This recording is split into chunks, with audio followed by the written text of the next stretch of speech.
sobre a sua origem familiar, você é de Belém mesmo, né? Você falar sobre a sua família, a sua formação antes ainda da universidade, formação escolar e origens familiares. Bom, eu sou daqui, meu pai e minha mãe também, sendo que ela é do interior do estado, de um município que chama Igarapiaçu. E o meu pai é descendente de pessoas que eram do Marajó, mas ele mesmo já nasceu em Belém, né? Então, não era uma família de pessoas que tivessem curso superior, a maior titulada era minha mãe, que era professora normalista, como se chamava antes, né? Estudei aqui mesmo, em Belém, estudei primeiro no Colégio São Paulo, que era aqui na frente, hoje em dia é mais adiante.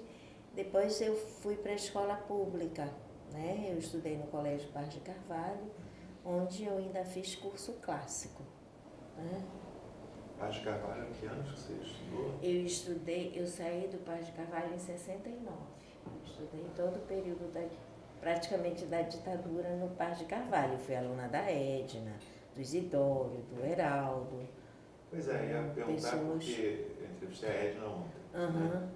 E ela falou muito da formação política que ela teve no Paz de Carvalho. Exatamente. Ela comparou até o Colégio Pedro II no Rio, mais ou menos, um colégio público muito bom, né? Certa elite local. E a gente padeceu muito na época da ditadura, porque o colégio tinha um grêmio, que naquela época chamava-se assim, não eram os diretórios, eram os grêmios, e o Grêmio Honorato Figueiras, ele era um grêmio muito importante na cidade, ele praticamente formou os políticos da cidade. Uma das lideranças jovens, antes de tudo que aconteceu, era o Jader Barbalho, né? E eu assisti à invasão da escola pela sala da congregação, procurando meus colegas presos. Então foram vários colegas do curso clássico presos durante o regime militar. Foram presos no São José. Agora, final de 69 que você saiu? Final de 69. Quer dizer, então você pegou o AI-5, que é 13 de dezembro de 68. Isso. E isso foi uma mudança antes do AI-5, depois, em termos de repressão? Foi. Mas a gente... Porque 68 foi um ano de mobilização estudantil muito grande. De mobilização também, estudantil. Né? E nesse momento da mobilização estudantil, várias pessoas da escola eram ativistas, né? Então, eles foram presos, a escola foi invadida porque estava em greve, eu não lembro direito todas as coisas, né? E uma das coisas que mais escandalizou a gente é porque não se pôde entrar pela porta da frente, tinha uma sala que era, vamos dizer assim, o ícone da escola, e os diretores abriram as portas das salas e a cavalaria entrou pela sala da congregação. Cavalaria? Os cavalos. A gente jogava petecas, mas os cavalos escorregavam e a sala ficou... Peteca? Bolinha de gude, que aqui a gente chama peteca. Mas os cavalos entraram por lá e aí todo o pátio foi cercado e os nossos colegas foram levados, né? Eu lembro bem do Mauro Brasil e do Bené. O Bené hoje mora em Belém de volta, mas o Mauro mora em São Paulo. Eu esqueci o sobrenome do Bené, a gente só chamava Bené. É Benedito o nome dele, mas eu esqueci o sobrenome. Agora, você participava ou só acompanhava essa... Não, na verdade, eu era muito moleca nessa época, vamos dizer assim. E, na verdade, as lideranças, elas eram sempre masculinas. E algumas mulheres só eram essas lideranças. E as outras eram consideradas pessoas que podiam falar sem querer. Então, talvez eu me incluísse nesse grupo, né? Eu lembro bem que um dos colegas que foi preso, depois um dia eu encontrei-o numa praça e eu sentei perto dele para conversar e eu não sei se ele não tinha memória ou se ele fingia que não me conhecia para que eu fosse embora porque ele estava esperando. Era um ponto e ele estava esperando. Hoje que eu raciocino... Exatamente. Ele ficou na clandestinidade muitos anos. E o Bené eu encontrei depois em Manaus, ele morava em Manaus e depois ele veio para cá. Mas não tenho mais muito contato. O Paz de Carvalho era um colégio misto, né?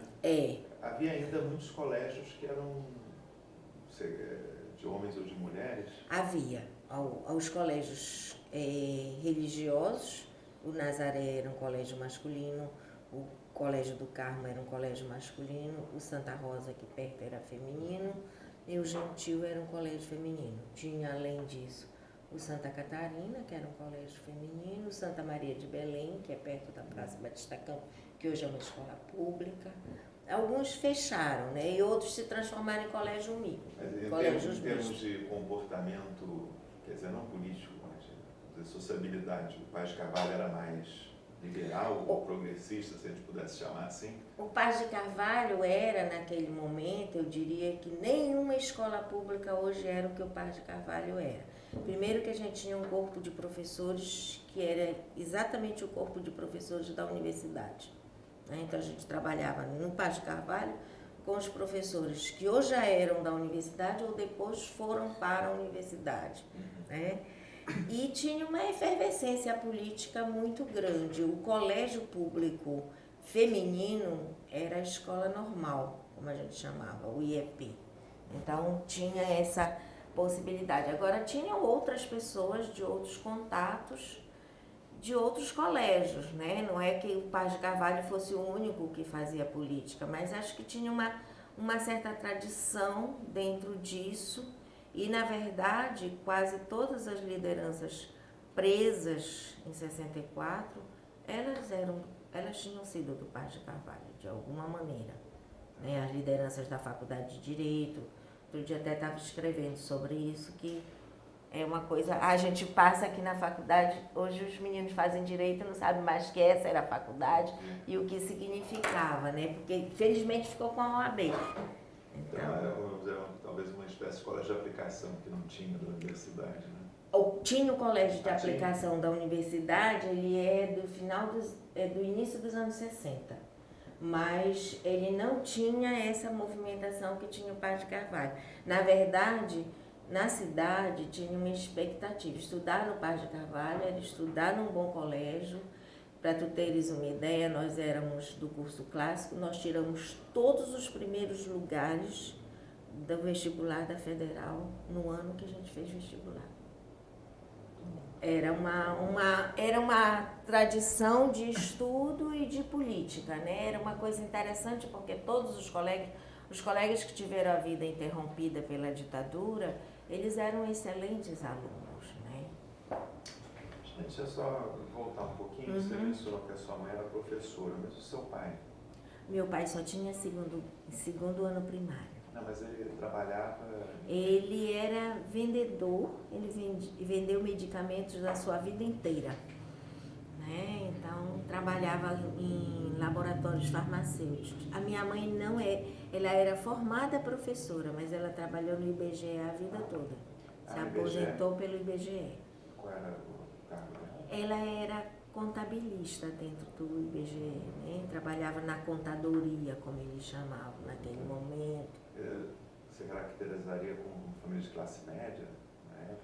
Classe média baixa. Embora a gente morasse na Cezedelo, antes um pouco ali onde tu vinhas e te hospedavas, porque tu ficava lá no Francisca Júlia, a gente morava uns 2 quarteirões antes. Mas aquilo ali, na época que, nos anos 60, nem asfaltado era. Bom, aí, em 69, né, tem essa aí eu entro na universidade em 70. Em História. Em História. Já havia o curso de Ciências Sociais? Havia. Já havia. Mas eu pensava em fazer Direito e depois fazer História. Só que quando eu estava na fila do vestibular, eu pensei que, mesmo na inscrição, até hoje a minha mãe não se conforma, porque eu pensei assim, o que eu vou fazer fazendo Direito? Não existe concurso, eu quero ser juíza, não tenho pistolão, então eu vou fazer História, eu trabalho, depois eu faço Direito. Nem era um estado de Direito. Exatamente. Então, eu fui e me matriculei na História. Mas a sua família tinha, sua mãe e seu pai... Você tem irmãs, aliás? Tenho. Nós somos 4 irmãs. 4 irmãs, tá? Eles tinham expectativa que você fizesse direito? Tinha. Então ficaram decepcionados quando você A minha mãe não acreditava. Eu lembro que no dia que ela foi me levar para fazer a prova, ela achava que eu estava brincando e que ela ia me levar na faculdade de Direito. Eu disse para ela, não, eu vou para a faculdade de Filosofia. Então, foi uma coisa bem engraçada. Mas, assim, meu pai dizia sempre que eu ia ser pobre, porque professora, né? Ele achava que não precisava trabalhar, era toda uma mentalidade muito diferente.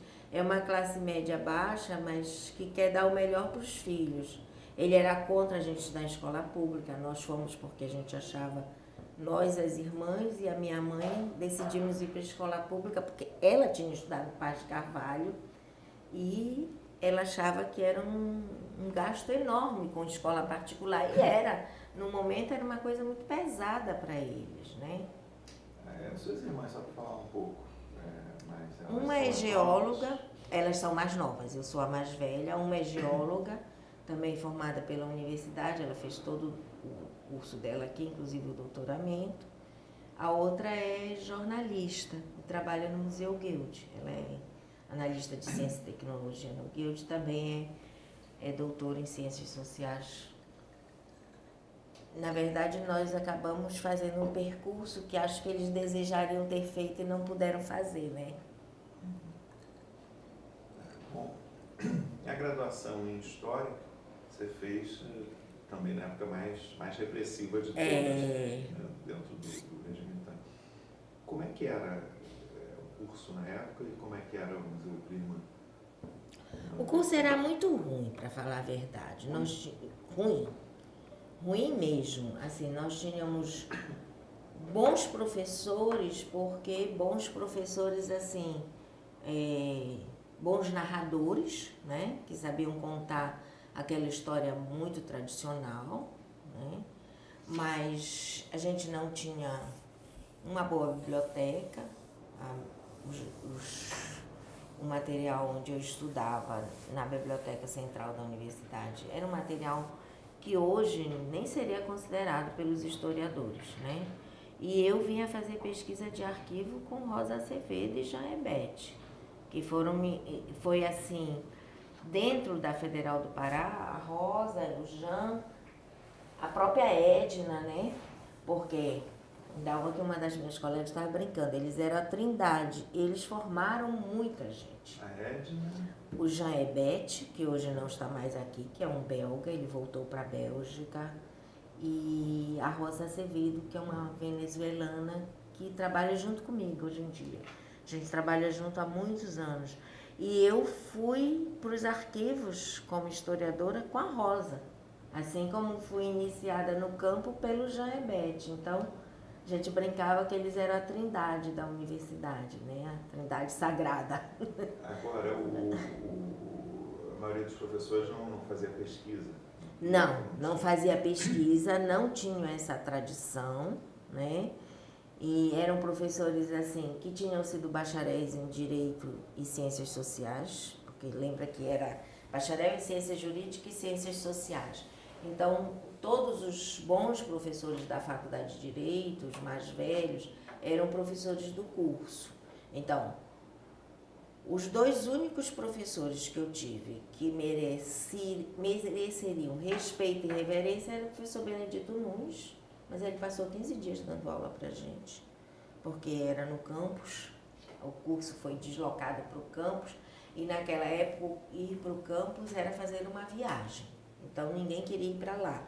E o doutor Daniel Coelho de Souza, que foi inclusive reitor da universidade, era professor de introdução à filosofia. Mas ele também estava acostumado na faculdade de Direito com o seu bedel, né? E com todos os serviços. E aí ele passou 15 dias dando aula para a gente. Eles foram substituídos por um professor substituto que não tinha a qualidade desejada, né? E os outros trabalhavam uma história tradicional, narrativa, cronológica. Então você faz já no campus do Amar? Foi. Eu fui da primeira turma que foi para o campus do Guanabara. A infraestrutura era razoavelmente boa. Por quê?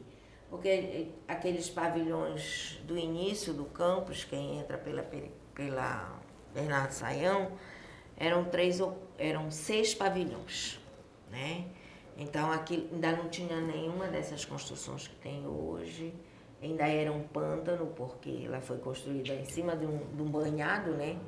Então, a gente ficava lá, tinham 2 linhas de ônibus só. Hoje tem uma quantidade enorme de linhas de ônibus. A gente levava uns 45 minutos para eu saindo daqui, pegando o ônibus aqui na Gentil, para ir para o campus, eu levava 45 minutos para chegar lá. Se eu fosse por aqui, se eu fosse por trás, pela Bernardo Sayão, levava um pouco mais. Então, não era uma infraestrutura boa. E em termos de... havia alguma atuação política? Havia.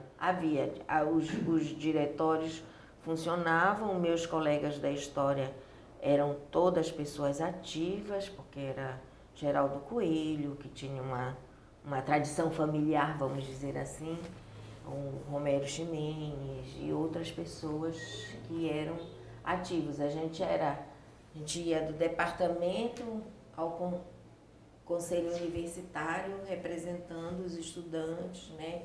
Se revezavam e havia momentos em que em algumas oportunidades uns não podiam aparecer, apareciam outros, mas a gente tinha essa atuação. Né?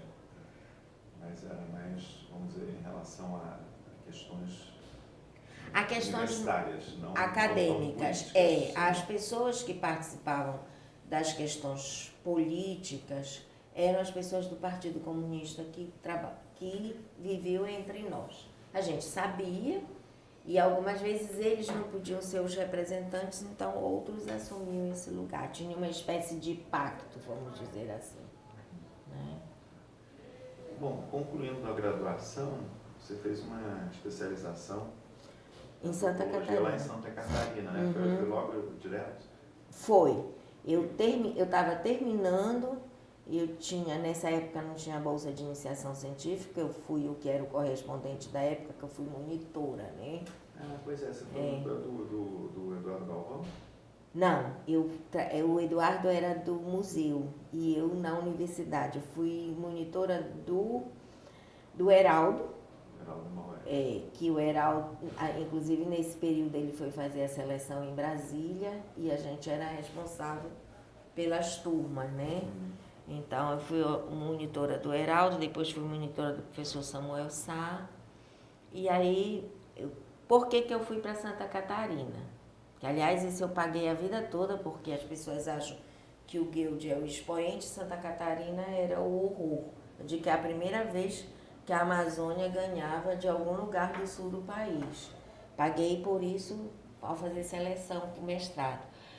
Tinha o curso de engenharia elétrica em Santa Catarina e praticamente todos os meus colegas de política estudantil foram engenheiros elétricos e eles foram para Santa Catarina. Então, em Santa Catarina tinha um núcleo de paraenses, assim, eram uns 15 rapazes.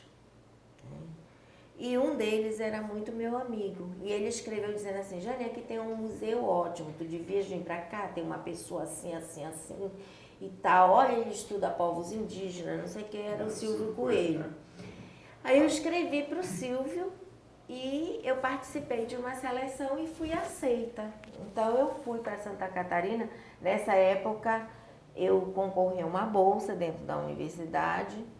E na hora de eu sair, o professor Napoleão não queria que eu saísse. Segundo ele, eu devia ficar para ser professor substituto. Eu disse para ele que eu não tinha o menor cabedal para ser professor.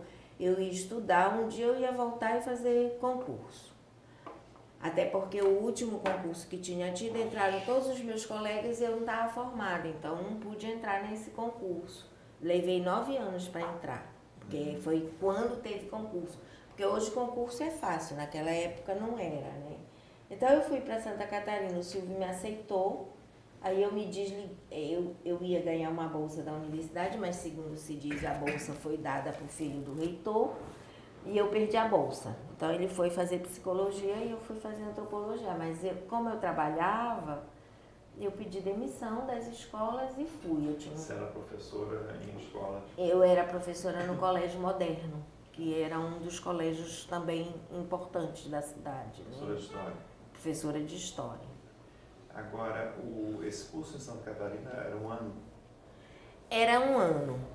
E na época, a gente tinha bolsa da CAPES e do CNPq, era coisa muito fácil de você conseguir, quer para especialização, quer para aperfeiçoamento. Só demorava para eles darem resposta, porque hoje tem internet, a gente faz tudo, né? Demorou tanto que eu ganhei bolsa tanto do CNPq como da CAPES. E nós tivemos que devolver uma delas, porque não podia coincidir. A gente fez uma justificativa, inclusive para não ficar ruim para o museu lá em Santa Catarina. O Silvio fez a exposição de motivos.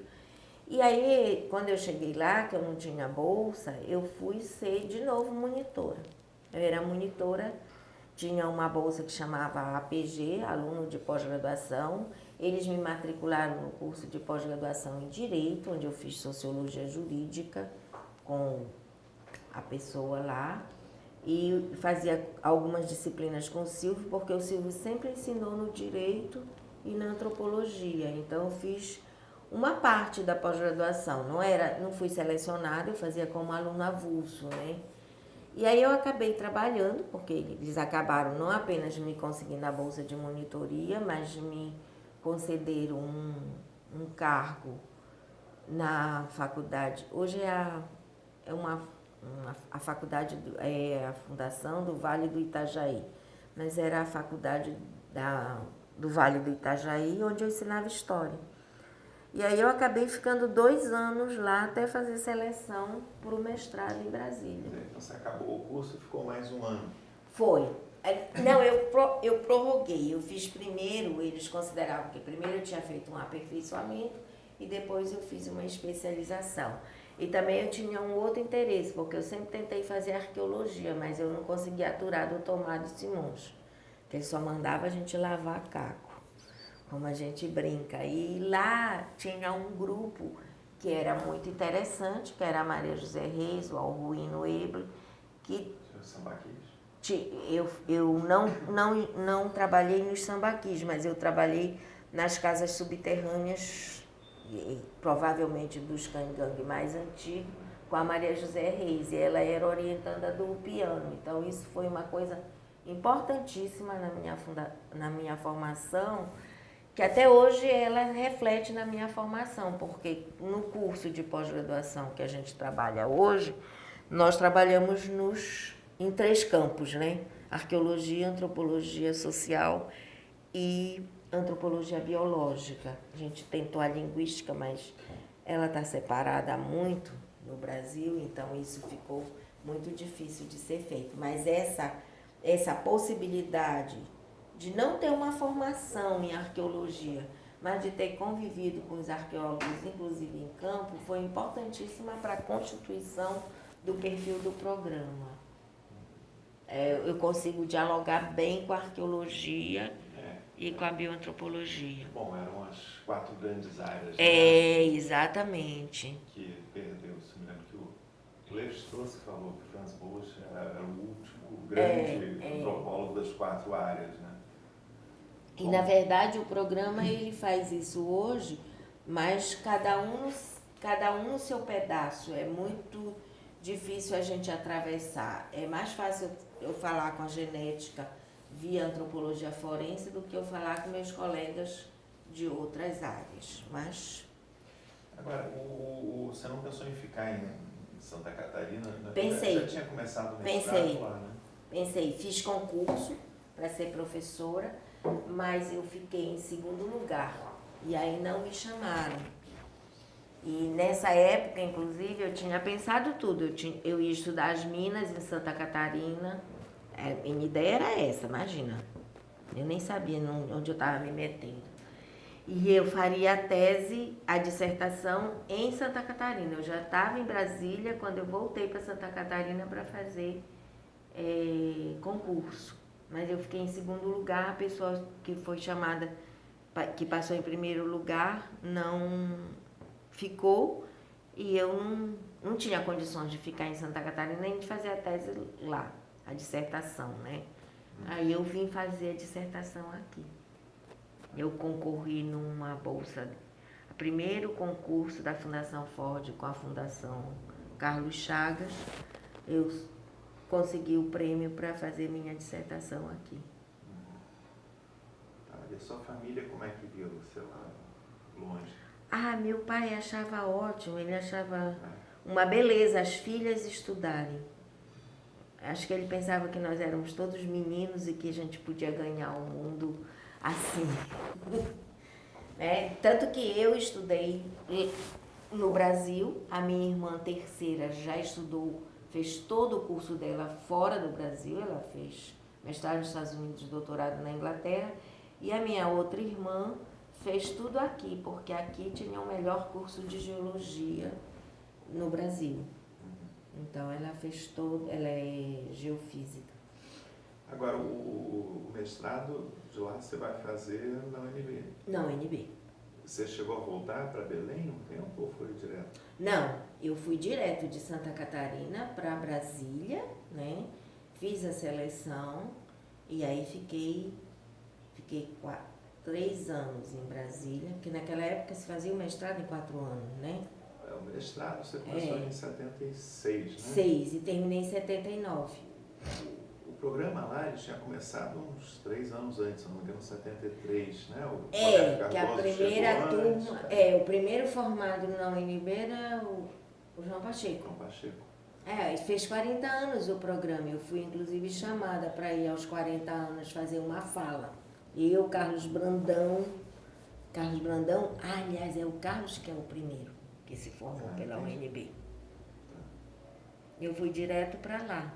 Eu não voltei para cá, a não ser depois que eu estava na pós-graduação, teve esse primeiro concurso da Carlos Chagas, eu era orientanda do Klaas Wortmann, embora isso não conte no meu currículo, porque o Klaas foi embora para a Inglaterra,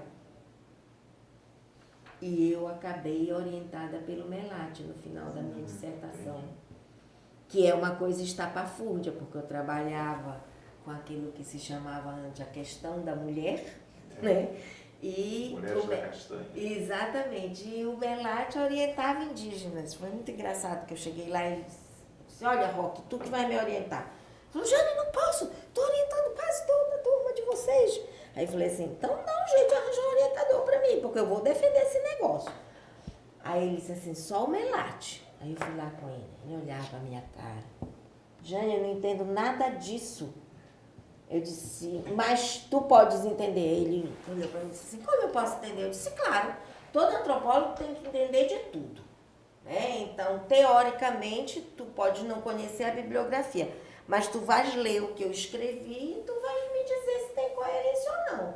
Aí ele riu e falou para mim que ele ia ler. Aí eu deixei todo o meu material com ele, porque eu tinha, na verdade, o material, porque ele foi ele foi avaliado sempre pela Albertina, pela Carmen Barroso, porque eu era a menininha do concurso, entendeu? Então elas me tratavam como se eu fosse um bibelô. Assim, eu devo muito a elas também por conta disso. Primeira vez que eu fui para falar sobre o meu trabalho, aconteceu uma coisa horrível e elas ficaram preocupadas comigo, porque eu estava numa manhã fria em São Paulo, eu moleca, assim, muito jovem, acho que eles só me selecionaram porque eu era daqui, era o único trabalho que tinha sido apresentado, eu não tenho nenhuma dúvida disso, porque não considero que seja um trabalho, a não ser pelo pioneirismo, ele não é um trabalho, né? Então, eu estava começando a falar e a Eliette Safiotti me interrompeu, perguntando se eu tinha lido o capítulo inédito do Capital. E eu não sei onde eu arranjei alguma luz e olhei para ela e disse assim, a senhora leu, professora? Ela disse, li. Eu disse, resolveu os seus problemas? Ela disse, não. Eu disse, então deixa eu apresentar meu trabalho. Isso causou um estresse na sala. Eu olhava para as pessoas estavam todas assim. Quando deu o intervalo que eu saí, Cristina Bruchini, Albertina, Carmen Barroso, a Maria Lopes, todas foram me receber na porta. porque elas não sabiam como eu tinha tido aquele expediente, porque elas iam ficar sem saber o que fazer. E eu também, até hoje, não sei como é. Eu só penso nisso lembrando assim, hoje quando eu oriento e tal, eu sempre penso no que eu vou dizer para os alunos, porque eu acho que se eu não tivesse tido esse expediente, nem tivesse tido a possibilidade de dizer isso para aquela pessoa, que era, vamos dizer assim, a pessoa que entendia da questão da mulher naquele momento, eu não teria levantado a cabeça. Agora, a Edith Safiotti, né? Ela reagiu como? Uma boa ou ficou chateada? Não, ela ficou lá. Depois ela fez outras coisas, porque a Cristina deu carona para ela e a gente estava hospedada na casa da Cristina, porque naquela época tinha dinheiro, mas eram umas coisas muito domésticas, né? Então nós ficamos hospedadas na casa das pesquisadoras da Carlos Chagas. Aí ela criticou um outro trabalho que era muito interessante de uma moça chamada Selene, que hoje acho que está na Fundação, está na Oswaldo Cruz. Ela fazia um trabalho sobre as mulheres na Petrobras e mostrou que as chefias femininas ganhavam menos que as chefias masculinas. Era um trabalho pioneiro na época. E ela ficou aborrecidíssima. Pioneiro. Eu penso que ela talvez não tenha tido os alunos dela selecionados, sabe? Porque isso é uma coisa muito tola por parte dos pesquisadores, né? Quando eles não têm os seus alunos selecionados, parece assim que os outros alunos não prestam, né? Então, acho que talvez tenha sido uma tolice desse tipo. Hoje eu considero uma tolice, mas eu fiquei eu fiquei apavorada na hora que ela perguntou isso para mim. Agora, só para falar um pouco da sua pesquisa do mestrado, como é que ela foi feita? Era assim. Originalmente eu queria estudar a produção de castanha entre os índios Parcategê, entre o povo indígena Parcategê, porque na época eles tinham tido um projeto que se chamava de desenvolvimento comunitário e eles conseguiram coordenar a safra da castanha. Aí eu brinco que não tinha dinheiro para ir para os Parcategê, então eu fiquei só com as castanhas. Aí eu mapeei as fábricas em Belém e eu trabalhei em todas as fábricas que à época existiam. Você fez a pesquisa de campo, o quê? 77, 8? 77 e 78. De 77 para 78. Não, eu vim para cá, fiquei até o final de 78 e foi quando o programa mandou dizer que a gente tinha que fazer nossa defesa. Aí eu expliquei que eu ainda estava terminando o meu trabalho, estava terminando os relatórios para Carlos Chagas, e eu fui no final de 79. Na verdade, eu só fui porque eu fui selecionada para entrar na FUNAI.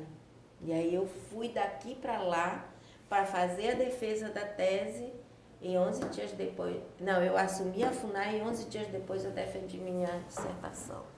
E o Melati não entendeu sua dissertação. Sabe que ele leu e aí ele voltou e disse assim, Jane, a fábrica funciona assim? Aí eu falei assim, não, bem aqui está errado. Ele disse assim, então pode voltar e explicar porque a pessoa tem que entender isso. O resto está ok, então vamos lá. Aí eu tinha também a chance de conversar com a professora Mireia Soares, que era uma guatemalteca que trabalhava em Brasília. Aí eu fui conversar com a Mireia. Ela olhou para mim e disse assim, eu acho que tu não deves defender. Aí eu disse, por que, Mireia? Ela disse assim, porque tem muito material para ser trabalhado. Eu disse, eu sei, mas eu vou defender. Aí ela disse assim, então eu não vou para tua banca. Eu disse, então fica em casa. Porque eu vou defender e você é aprovada. Não sei que eu me fiava, porque eu sempre fui assim. Aí eu fui para a banca, era Melati, o Roque e uma americana chamada Vera Areco, que trabalhou em Brasília. A minha tese tinha 70 páginas, papel tamanho ofício, espaço 1, porque eu não tinha dinheiro para pagar o datilógrafo. Ela conseguiu fazer 69 perguntas. Eu tenho anotadas até hoje no volume da dissertação. Ela não entendia nada. nada de Amazônia, nem de coisa alguma. Eu briguei com o Roque depois porque ele pôs aquela mulher na minha banca. Aí ele disse assim, porque tu disseste que a Mireia não podia ir porque ela não ia te aprovar, então eu pus a Vera, que era para discutir. Aí foi interessante que a Mireia foi assistir, né? Na verdade, eu entendo o que ela queria. Ela queria que eu trabalhasse mais, elaborasse mais. Mas eu fiquei para cá, eu não tinha o orientador. Na verdade, a nossa turma em Brasília foi muito prejudicada, porque a gente era... Todo mundo era orientando, de Klaas Wortmann ou de Roberto Cadu de Oliveira. Um foi para a Inglaterra, outro foi para os Estados Unidos, foi para o México. Aí o que a gente ia fazer? E era assim, eles dois, eles eram muito respeitados. Então as pessoas não queriam se comprometer de orientar pessoas que eles já estavam orientando. Eu me lembro que na época foi para Brasília a Lígia Sigol, e aí eles me atribuíram a Lígia como orientadora. Até hoje eu estou esperando que ela mande a avaliação do meu trabalho. Eu escrevi para ela assim mesmo, eu disse, olha, eu fui atribuída à senhora e a senhora a mim. Estou mandando meu trabalho para que a senhora possa mandar as observações. Ela não me respondeu nunca. Lógico, porque isso não é uma coisa que se faça dessa forma, né? Hoje eu entendo isso. Na época eu só chorava e me desesperava. Aí foi quando eu cheguei em Brasília e disse pro Roque, pode me arranjar um orientador que eu vou defender esse negócio. Não vou perder o meu tempo, não. Aí eu fiz a defesa, fiquei na FUNAI, fui expulsa da FUNAI, com 40 outros antropólogos. Como é que foi essa experiência? Você fez um concurso para a FUNAI? Não, a gente entregava os currículos e eles selecionavam. Isso você fez em 79. Eu entrei na FUNAI, acho que é novembro de 79, que foi também quando eu fiz a defesa. Brasília, lá em Brasília. Eu entrei por aqui com o meu currículo, que eu queria trabalhar aqui. Porque eu não tinha desistido dos Gavião. Eu queria trabalhar com eles. Então eu entrei com o meu currículo aqui e eles mandaram me chamar para Brasília. Como eu não tinha emprego, eu resolvi ir. Né? Só que era a época dos coronéis na FUNAI. Aí eu peguei outro tranco. Quanto tempo você ficou? Né? 9 meses. 9 meses. Foi uma 7 meses. Foi uma gestação interrompida. Como foi essa experiência? Olha, Celso, uma das coisas que eu fiz importante foi aprender essa história da burocracia da FUNAI, né? Que hoje me serve muito, trabalhando com povos indígenas, é um aprendizado. Eu lembro que na época eu não dava parecer que eu não tirasse fotocópia do processo inteirinho, eu tinha quilos de processo na minha casa. A tua função era qual? Eu era na divisão de estudos e pesquisas, eu fazia avaliação para mineradora que pedia para saber se era em terra indígena ou não era terra indígena, os pesquisadores que queriam ir para a área indígena, e nós mesmos íamos para a área indígena. Eu só fiz um trabalho na FUNAI que foi com os Vassu. Eu fui a primeira vez. O Vassu fica em Alagoas, município de São Joaquim, acho que chama assim. E eu fui, quem tinha ido antes de mim era Delvair Melati, na época. E aí eu fui a segunda vez para fazer o levantamento junto com o agrônomo para que a gente pudesse demarcar a terra. Até hoje não está demarcada, né? Outras pessoas já estudaram os Vassu. E lá, quando eu voltei para o hotel, depois de 15 dias na área, o fazendeiro foi procurar a gente. E foi uma situação bem difícil, porque a gente tinha chegado, estava com fome, não tinha comida no hotel, porque os hotéis eram muito precários naquela época. Hoje que a gente tem hotéis melhores, né? E aí o moço ligou da portaria perguntando por mim. Eu disse o que foi, porque eu sabia que não tinha ninguém lá e eu tinha receio. Aí ele disse, não, tem um senhor aqui, por nome fulano de tal, que está procurando a dona Jane. Eu disse, diga para ele que a dona Jane não está, só estou eu aqui no quarto.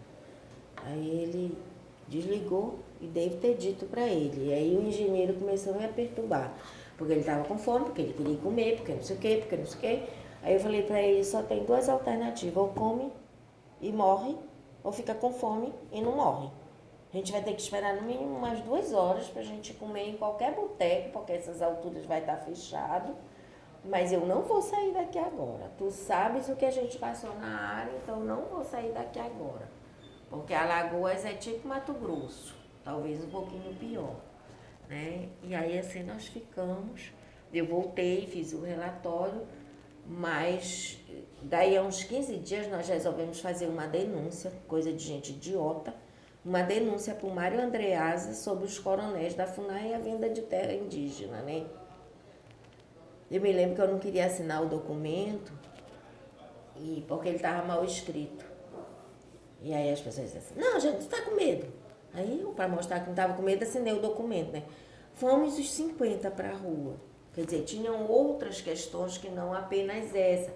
Mas tinha sido demitido o Rafael, tinha sido demitido o Porfírio de Carvalho, tinha sido demitido o Odenir. Eram os 3 nomes, assim, importantes da FUNAI. E, na verdade, eles foram demitidos porque nós éramos coordenados no departamento por um coronel que foi torturador. Eu lembro muito bem do dia que a Lúcia Russac chegou lá e que ela se deparou com aquele senhor que foi o torturador dela.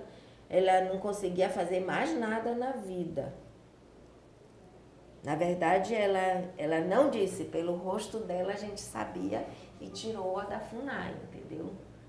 E aí a gente sabia o que era aquela pessoa. E o Rafael, muito solidário com os colegas que tinham passado por isso, ele espizinhava esse coronel todos os dias da vida dele. Ele chamava Coronel Zanoni. Aí ele chamava a gente para reunião porque ele queria que a gente fizesse um documento mostrando quem era índio e quem não era índio. A gente tentava dizer para ele que antropólogo não fazia isso. E ele dizia que tinha que fazer porque tinha a mancha mongólica. Aí o Rafael olhava para ele com aquela cara sem vergonha e dizia assim, o senhor acha que eu vou ficar baixando o calção dos índios para olhar se tem mancha mongólica ou não, Coronel Benoni? Aí ele dizia assim, eu me chamo Zanoni. Aí ele dizia assim, sim, Coronel Benoni. Era desse jeito que ele ficava. Eu ficava apavorada quando o Rafael fazia isso. E o Rafael foi uma das pessoas demitidas, porque, na verdade, a gente dentro da FUNAI, nós éramos uma espécie de guerrilheiros idiotas, porque nós pegávamos os documentos, fazíamos as denúncias internacionais, nós fazíamos os dossiês, trabalhei em dossiê Yanomami, os dossiês todos que iam para fora do Brasil, o dossiê da 364, por conta dos Nambiquara. Então, a gente fazia esse tipo de coisa. E, logicamente, que as pessoas sabiam, né? Porque, assim como tínhamos nós que fazíamos isso, tinha os funcionários da FUNAI que não nos viam com bons olhos, porque nós éramos antropólogos e isso é uma eterna briga entre os indigenistas e os antropólogos, né? Então, só durei 7 meses. Levei 18 anos para tirar a justa causa e eu estava em Portugal já fazendo doutorado quando eles me nomearam por diário oficial, eu sendo dedicação exclusiva na universidade, eles me nomeiam para a FUNAI. Burocracia. Aí a minha irmã leu por acaso no Diário Oficial, porque nessa época trabalhava na CAPES, leu por acaso no Diário Oficial e mandou dizer, gente, tu é maluca, como é que tu assume a FUNAI sendo dedicação exclusiva na universidade? Eu disse, mas não eu. Aí ela disse, mas está no diário. Aí eu passei uma procuração, ela foi na FUNAI, esperaram eu voltar. E a funcionária disse assim, mas a senhora não vai ficar com esse emprego?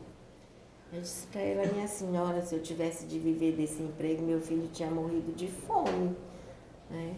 E aí eu assinei uma desistência. E tive que provar na universidade. Então, você falou do seu filho, você tem um filho? Tenho. Nasceu? Ele nasceu em 83. Ah, então foi diferente. É. Mas vamos ainda falar de... Eu fui mudando as coisas, desculpa. Não, imagina, tá ótimo. A gente vai pulando os assuntos. Você saiu da FUNAI, então, em 81? Foi 81, 80? Não, 80. Julho de 80. Aí, bom, foi demitido. E aí voltou para Belém. Mas voltei assim. Primeiro eu tentei trabalhar com o CIMI, não consegui. O meu marido... Você antes de missionário, né? Ele era muito ativo nessa questão. Era porque era o Egídio Schwartz que trabalhava no CIMI. Ele era o secretário nacional, trabalhava em Brasília. Mas o CIMI também não tinha grana e eu não podia ficar em Brasília sem dinheiro. Aí um dos meus colegas de faculdade mandou dizer que o professor Jean Hebert estava procurando alguém para trabalhar com educação aqui. Aí eu fui, e que precisava de uma proposta. Eu escrevi a proposta, mandei para o Jean. Ele ia a Brasília para trabalhar alguma coisa com o CNPq e foi me entrevistar. E aí eu voltei para cá para trabalhar num projeto de educação coordenado pelo Jean Hebert e pela Rosa Azevedo. E aí eu volto para Belém nessa condição. Eu fui contratada... Cidade de pesquisa? Eu fui contratada como pesquisadora, né? Mas eu tinha só uma bolsa. E esse ano era o ano de 80, né? Que foi o ano que entraram Era o ano da Esther, como ministra da Educação, e teve a primeira greve.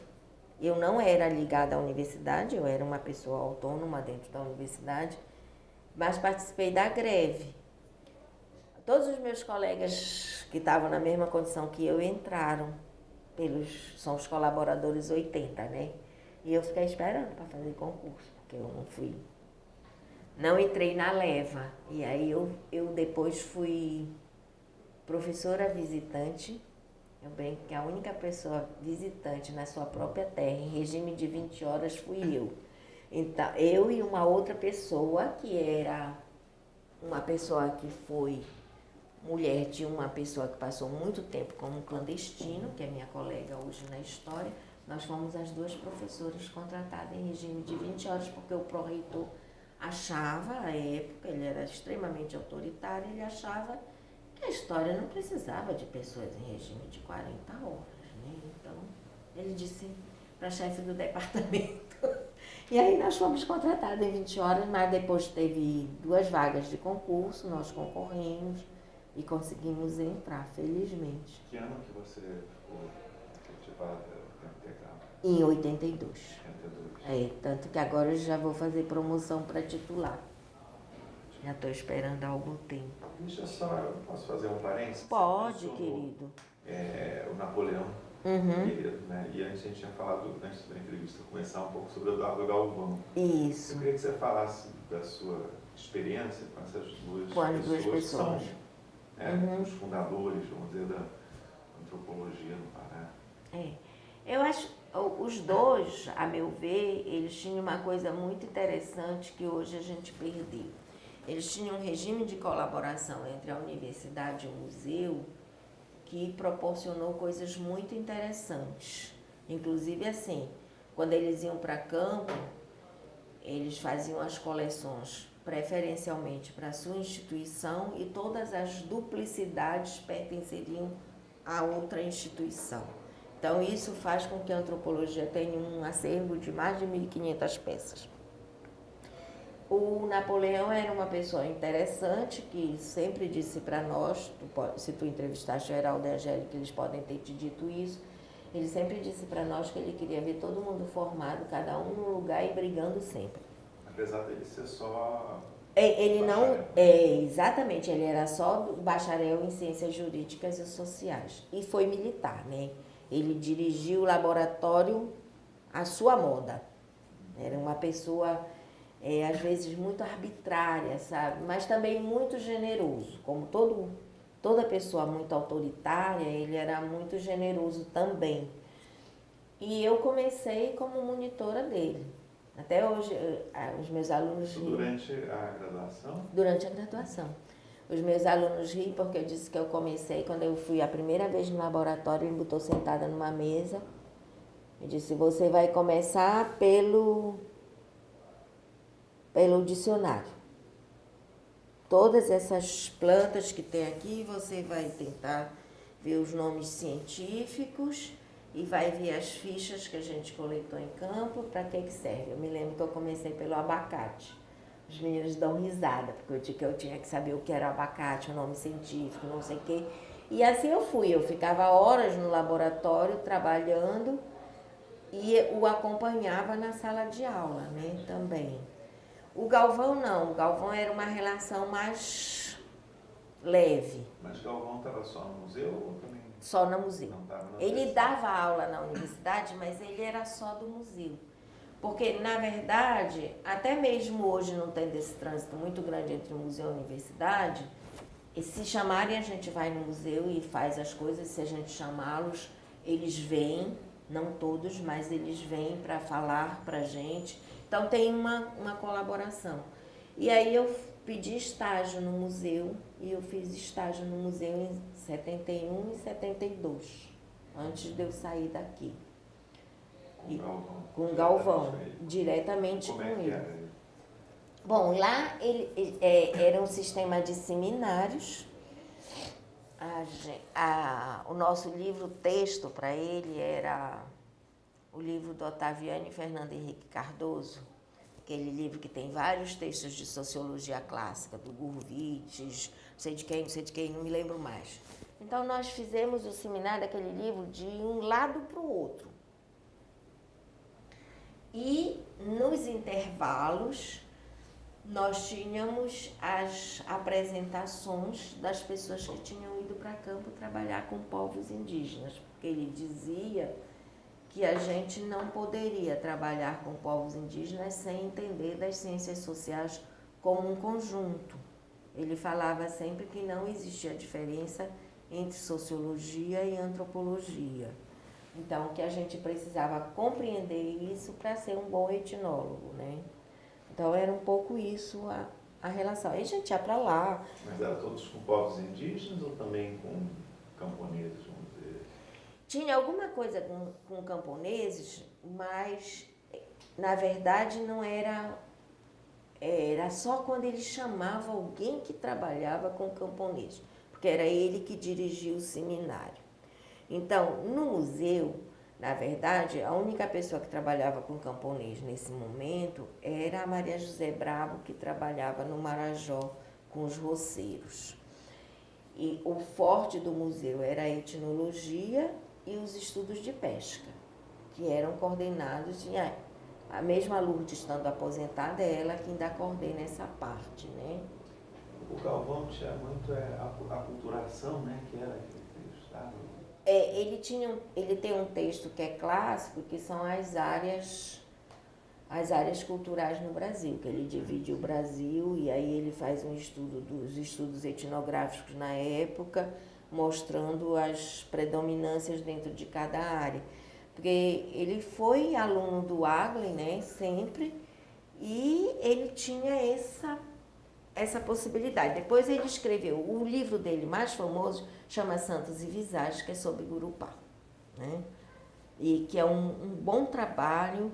É interessante que, se a gente vai para o interior do estado, a gente ainda vê as coisas que ele descreve acontecendo.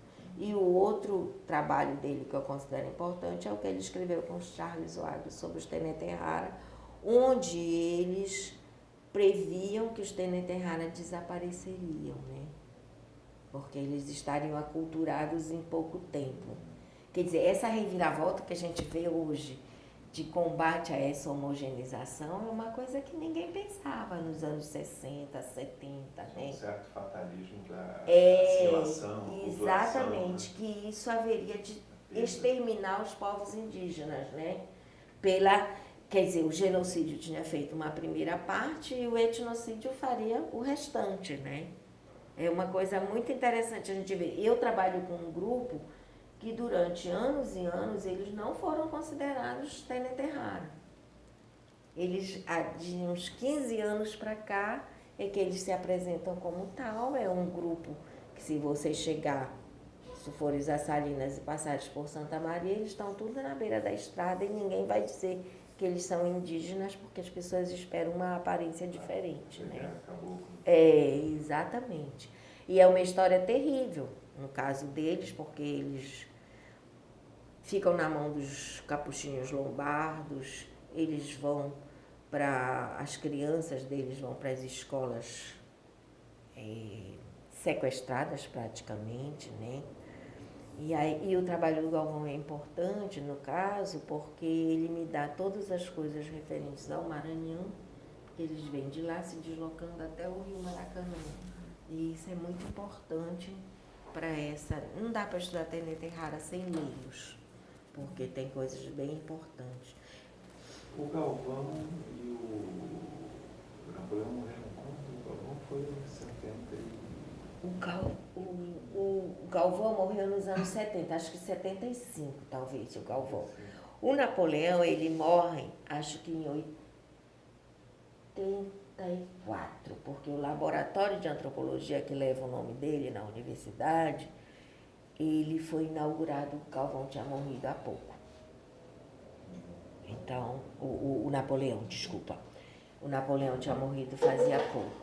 E assim, ele tinha andado com esse laboratório pela universidade inteira. Na hora que a gente consegue um prédio, que se fosse do laboratório, ele nem chega a ver. Você estava mencionando que eles eram amigos, o Napoleão, o Eduardo e o Mário Simões. Então, eles faziam um triângulo, né? E eles mandavam a gente uns para os outros. Então, eu ainda cheguei aí para o setor de arqueologia do Guild com o Mário Simões. Mas ele era... O Napoleão era uma pessoa autoritária, mas de bom humor. E o doutor Simões era de um mau humor insuportável. E o Eduardo? O Eduardo era um gozador. Ele era uma pessoa muito amável, muito agradável, daquilo que eu me lembro. Pode até ser que seja uma imagem errada, mas eu sempre fui muito bem tratada por ele. Ele chamava a gente de menina. Menina, pra que você vai fazer antropologia?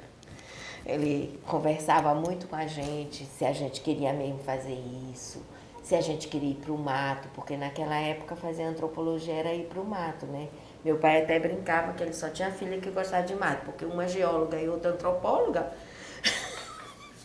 Então antropologia urbana não existia. Era uma coisa que não existia. Embora o Napoleão tinha. E o Napoleão fazia a gente ler todas essas coisas. Mas o Napoleão, a coisa que ele mais conhecia era a escola de Chicago. Então, ele adorava fazer os trabalhos, mostrando a movimentação dos bairros, não sei o quê. Ele não tem, assim, uma grande produção escrita, porque ele não era de escrever. Ele fazia os outros escreverem, mas ele não tem uma produção escrita muito grande. As coisas que ele tem são mais restritas, né? Depois que ele saiu da universidade aposentado, ele ainda passou um tempo no Guild, fazendo um trabalho com a coleção africana. Era uma pessoa que se virava. Como ele não dependia do salário dele de professor, né? Porque ele era dono de cartório na cidade. Então, ele podia fazer as coisas do jeito que ele queria. Quando faltava uma coisa no laboratório, ele puxava do bolso e mandava comprar, entendeu? É uma coisa que não existe mais. Mesmo que a gente queira fazer, a gente nem tem condições para isso, né? Bom, aí em 82 você é efetivada como professora. Foi, passei no concurso já em agosto, isso. E aí ficou grávida logo? Teve filho já em 82? Foi, eu fiquei esperando ter um emprego fixo. Você havia casado? Eu estava casada nessa época. Em 79. Né? E o seu marido era jornalista.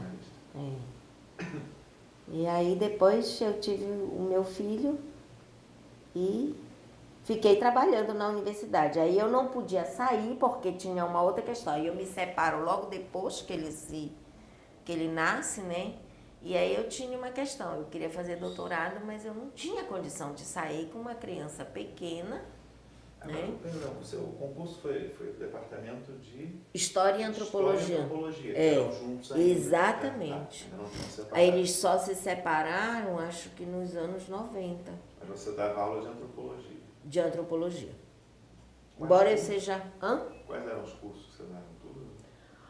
A gente oferecia na antropologia para quase, acho que eram 25 cursos na universidade. Eu só sei porque eu fiz o processo de separação do departamento. E eu tive que analisar e mostrar como era que a gente trabalhava na antropologia e porque a gente podia, vamos dizer assim, constituir um novo departamento, né? Então, eu dei aula para nutrição, eu dei aula para medicina. A separação foi quando? Olha, Celso, eu posso te dizer a data, mas eu não lembro. Porque quando eu fui chefe do departamento, ele ainda era de História e Antropologia. Mas foi uma separação pacífica na época? Não muito.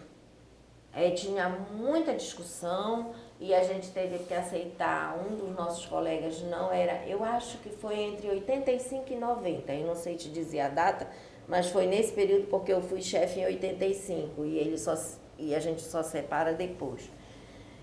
Era assim, as pessoas não queriam que separasse. Na verdade, naquela época, a qualificação do departamento era dada pelos antropólogos, porque nossos colegas, todos que tinham sido nossos professores, de fato não tinham saído, não tinha uma renovação muito grande na história.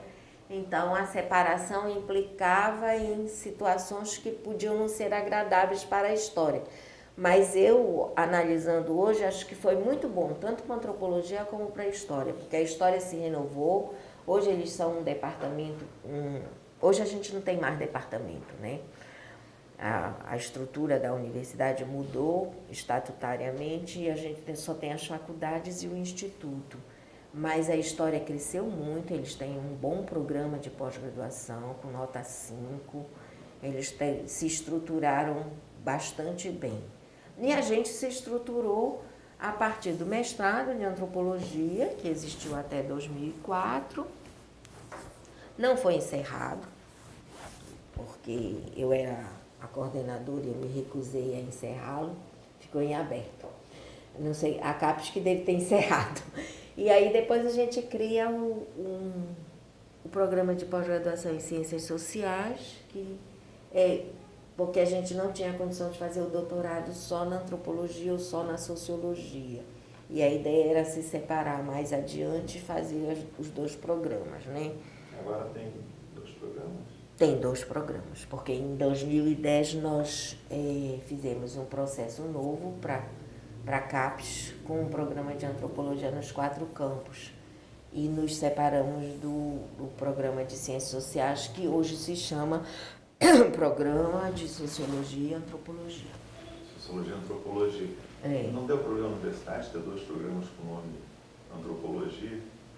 Não tem o mesmo nome, porque eles formam em Ciências Sociais com concentração em Sociologia ou Antropologia. Bom, a gente argumentava muito facilmente. Eu disse, se o Rio de Janeiro tem não sei quantos programas de pós-graduação nas áreas muito semelhantes, por que nós não podemos ter 2?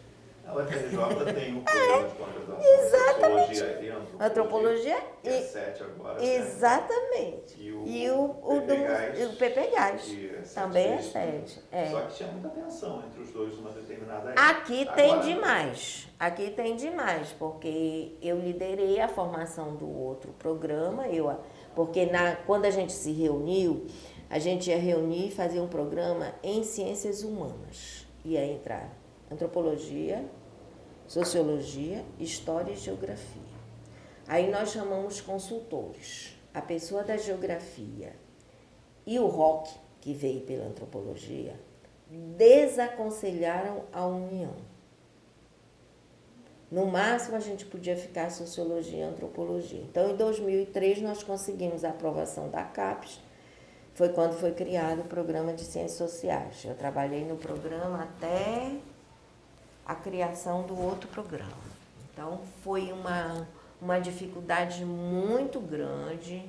Hoje em dia, por exemplo, eu, Heraldo Maués e Angélica, não nos falamos. Eles ficaram no outro programa. Eles ficaram no outro programa. Acho que foi uma tolice, porque inclusive a gente convidou-os para ir para o programa novo, porque a gente achava que a sociologia devia ficar sozinha, mas o Heraldo liderou um movimento contra o novo programa. Foi uma dificuldade muito grande, é um documento muito desairoso em relação à minha pessoa, e eu tive que ir assistir. Eu não fazia parte de nenhuma das instâncias, mas a gente fez o programa, a gente se juntou com a genética, se juntou com o pessoal da bioantropologia, que tinha se separado, porque o Napoleão entregou a bioantropologia para as ciências biológicas, num momento em que ele se viu sem condições de dar antropologia física, porque tinha morrido a pessoa da cadeira e a gente não tinha isso. Então, nós fomos tentar reunir de novo, porque, na verdade, eu sempre achei que a gente devia ter um programa de antropologia na Amazônia, né? Bom, todas as instituições têm suas brigas e disputas. Isso, mas políticas. acho isso não deveria ter sido feito assim, mas foi. Minha dúvida é se para além, vamos dizer, dessas questões mais políticas ou pessoais, se essa diferença de concepção de um programa que você falou das 4 grandes áreas, né? Uhum. Esse era um ponto de discórdia ou não? Quer dizer, a concepção do novo programa. A concepção do novo programa é assim. A acusação que era feita era de que a gente não teria comunicado e teria feito tudo às escondidas. O programa foi gestado mais ou menos desde 2005. Na verdade, ele foi uma requisição do pessoal da genética, que foi me procurar, porque eu trabalho com eles na genética forense.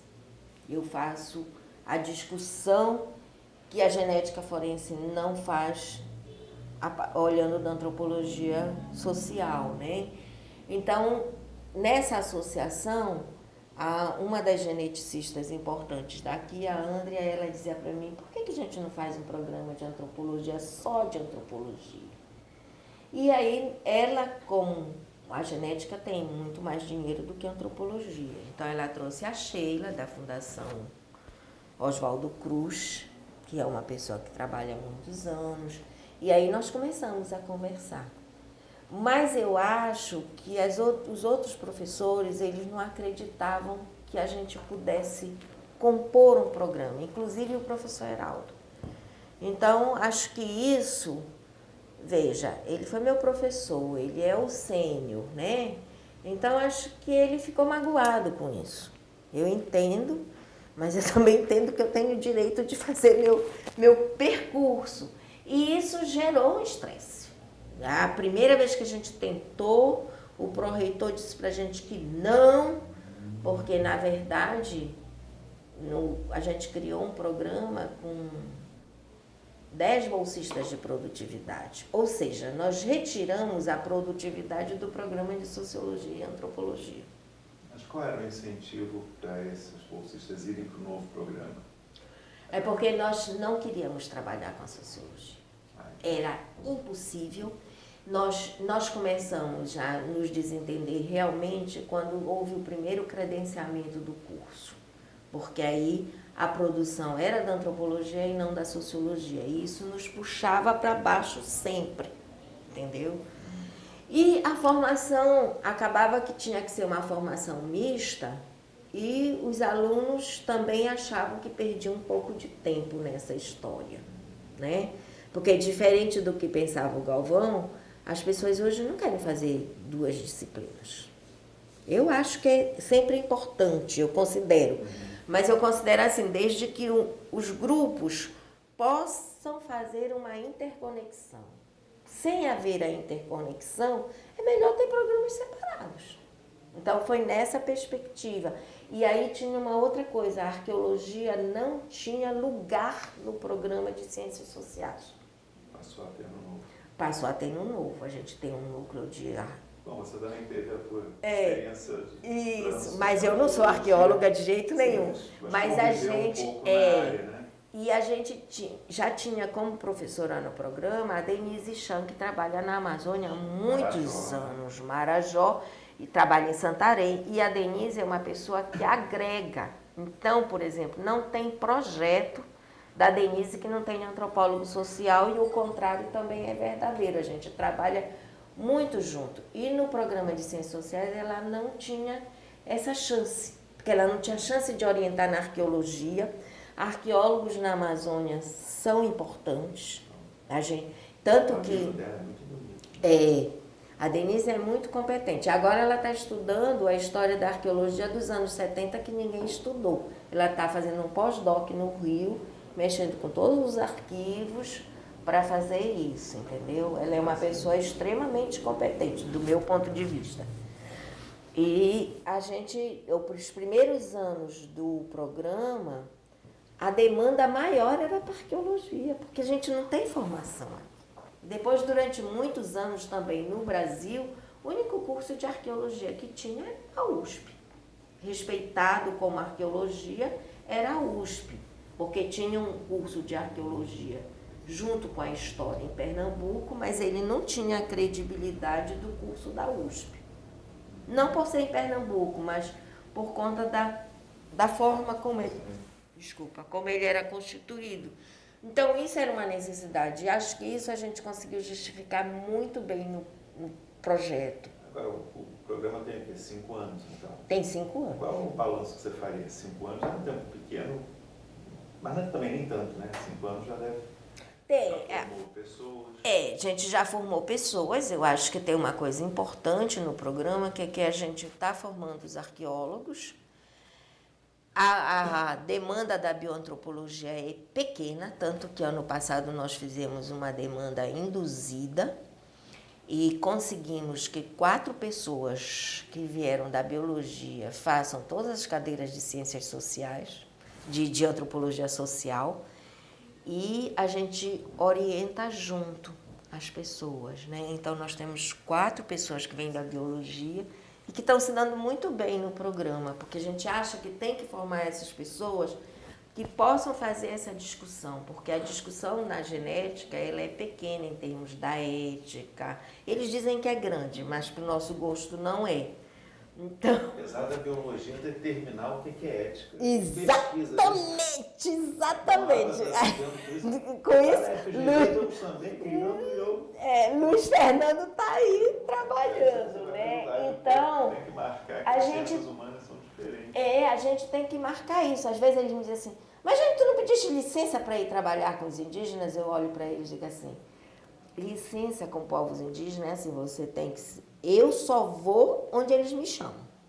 Então, eu tenho esta parcimônia comigo. Eu não vou fazer um projeto para ir para um grupo onde eu tenho que pedir licença, fazer isso, fazer aquilo. Então, eu vou para onde tem. Então, eu acho que o balanço, ele é muito bom, do meu ponto de vista. Ele poderia ser melhor, sabe? Mas, de todo modo, essas dissensões, elas, de alguma maneira, prejudicam o Instituto. Mas a gente é um curso que tem uma certa credibilidade, a gente tem uma boa formação de doutores já. Eu que fiquei a mais atrasada, porque só ontem que eu doutorei o primeiro. Mas a gente tem um conjunto de pessoas indígenas que estão fazendo mestrado e doutorado conosco. Agora, 20 de novembro, vai sair o primeiro indígena doutor em antropologia por aqui. E tem as outras possibilidades que você tem de fazer. Os nossos egressos estão todos empregados e trabalhando, e tem muita coisa para fazer na Amazônia, inclusive em termos de antropologia, de arqueologia de contrato, né? Então, eles têm sempre muito mercado. E isso é uma coisa interessante, porque antes só atuavam as empresas que eram de fora da Amazônia e que vinham para cá e faziam os serviços. E hoje, inclusive, mesmo quando eles estão trabalhando com arqueologia de contrato, eles têm um tratamento acadêmico do material que pode ser coletado. Então, isso, de alguma forma, é uma perspectiva diferente do que era antes. Né? Bom, a gente adiantou um pouco até o final dos dias de hoje, o balanço. Sem passar por outros lugares, né? Voltar um pouco na história, e voltar para a história também, que você vai fazer doutorado em História, né? Em 95. Por que História? Você já estava dando aula aqui há mais de 10 anos, aí seu filho já tinha crescido um pouco. Exatamente, eu saí quando ele já tinha 10 anos para poder ir fazer. Foi assim, em 91 foi a epidemia de cólera. E no hospital universitário, no Baixo Barreto, a diretora era a Elisa Sá. E a Elisa fez cursos de antropologia quando esteve no doutorado, fez mestrado em antropologia. Então, quando chegou a época da cólera, tinha um preconceito enorme em relação ao tratamento dos coléricos.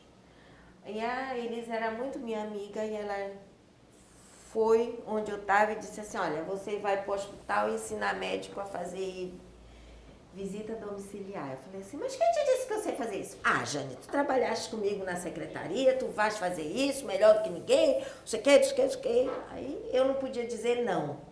São esses amigos que a gente jamais pode dizer não, né? Então eu fui para o hospital. E no hospital nós montamos um projeto de pesquisa para verificar as questões relativas à cólera naquele período. E quando eu estava trabalhando com a equipe, o que aconteceu? Um dia, no serviço social, as pessoas não conseguiam convencer uma senhora de que a gente precisava ir à casa dela para ver os comunicantes, né? Aí eu fui chamada, porque tudo que era bomba, como eu estava lá para resolver... Os comunicantes?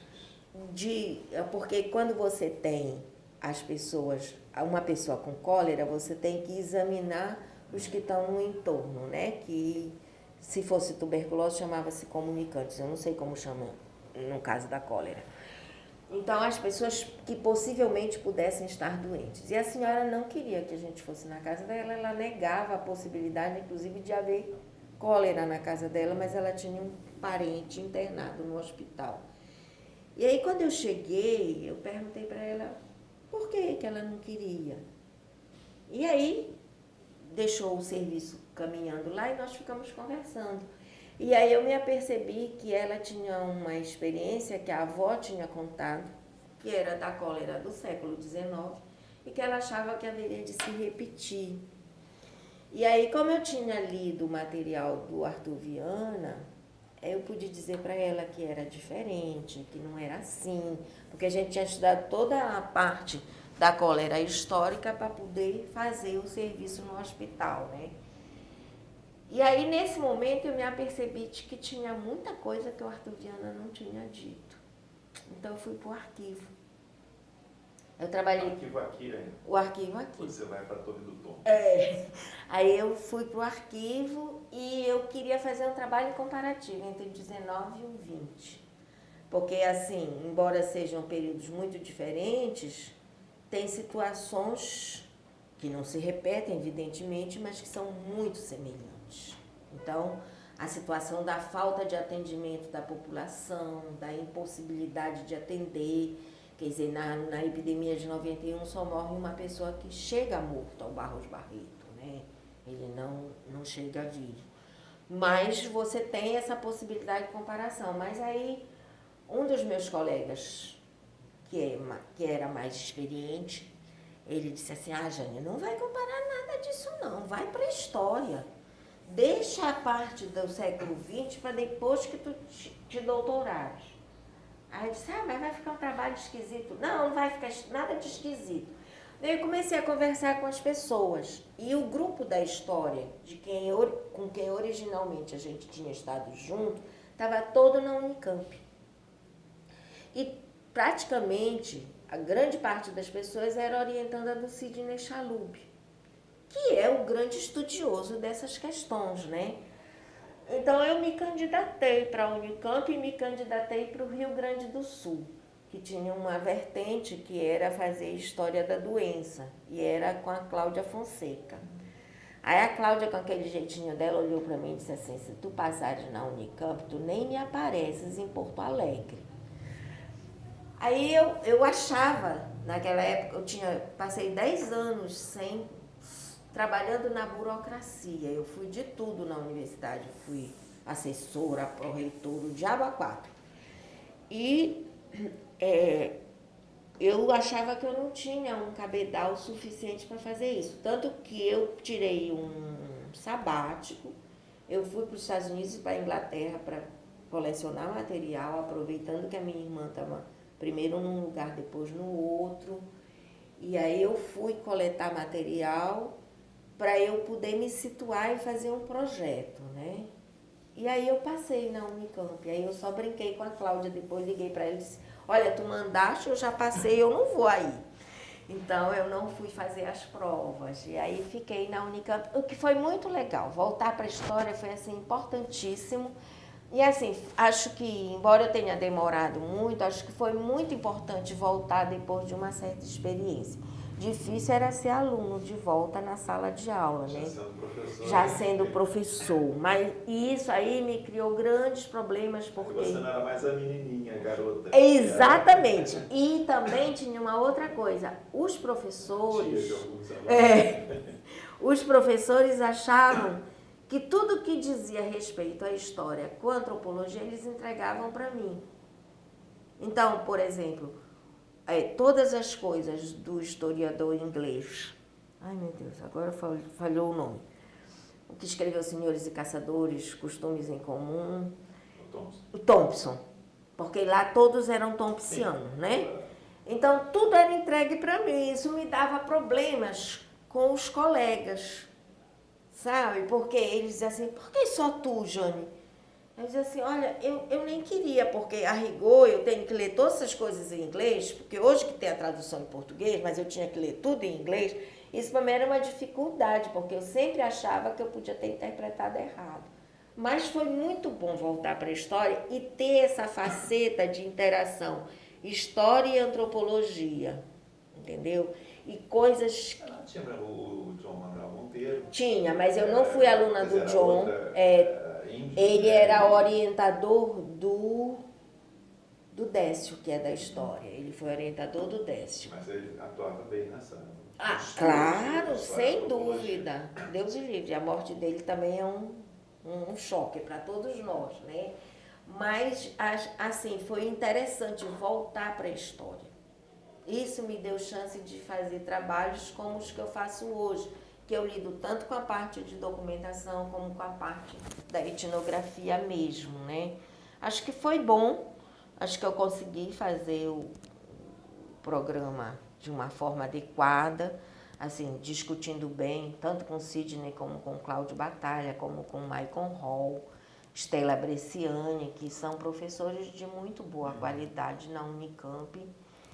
E convivi com o pessoal da antropologia também. Na verdade, eu fiz meus cursos todos na história, mas muitas vezes eu ia assistir os eventos da antropologia, porque também, como eu estava voltando para a história, a minha tarefa era muito maior do que se eu tivesse na antropologia, sabe?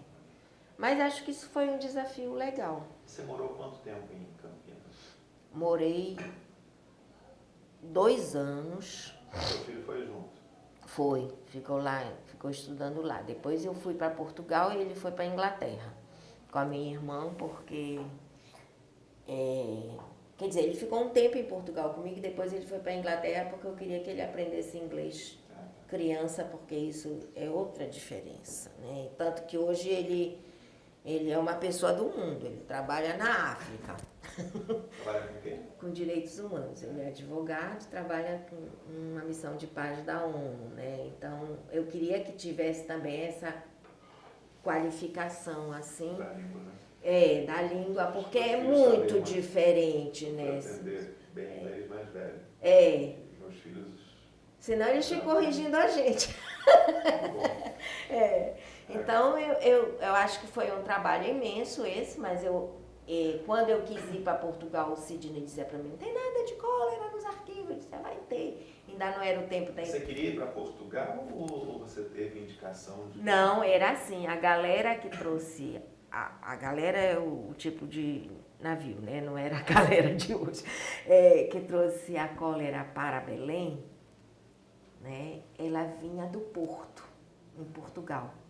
E lá tinham tido várias epidemias, então tinha essa referência. Então, na época, eu escrevi carta de correio tradicional para cada arquivo, porque os arquivos portugueses só hoje que eles têm internet. Hoje né? são digitalizados, hoje se já não tivesse... Não tivesse essa... Exatamente. Que às vezes, quando eu dou parecer, eu digo isso, né? Na Torre do Tombo tinha uma coisa engraçadíssima. O Michael Kahn, que é francês... Ele brincava comigo na fila do restaurante. Ele dizia assim, mas Jane, tu não pegaste o documento original?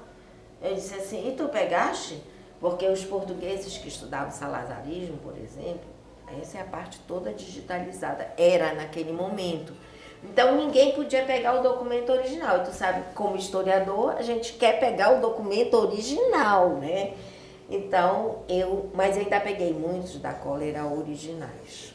Assim, tinha muita coisa. Você passou muito interessante. Quanto tempo? 6 meses. 6 meses. Gostou da experiência lá? Né? Ah, gostei. Quer dizer, foi mais pesquisa mesmo? Você não foi mais pesquisa. Eu fiz uma tolice. Eu não me filiei a nenhuma universidade portuguesa. A minha mira era só os arquivos. Eu podia ter feito que tinha tido uma outra relação com as pessoas, né? A minha relação com as pessoas em Portugal é via antropologia, que é a Cristiana Bastos e outras pessoas que trabalham com ela, né?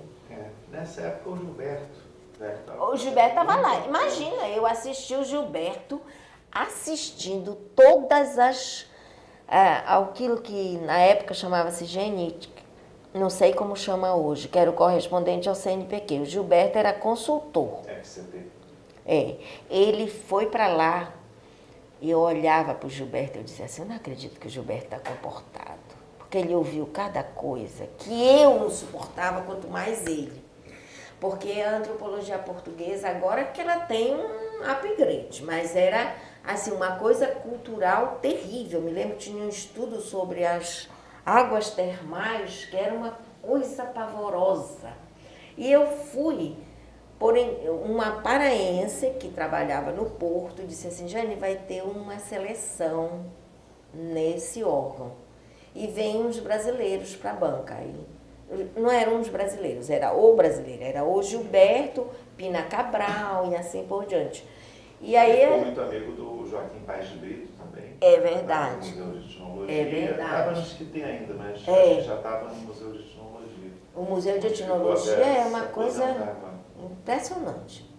Então eu tinha essa convivência também, mas talvez se eu tivesse tido uma filiação a uma instituição portuguesa, fizesse bem. Mas no caso da história na Unicamp, essa filiação não existia por causa da tradição deles, que é toda uma tradição de história do trabalho. Eu não sei nem como eles me aceitaram para fazer isso, porque o Sidney... o Michael Hall era muito... Era Thompson, né? Nossa, o Michael era uma figura, era a figura mais importante, assim, do meu doutorado, depois do Sidney, ele é...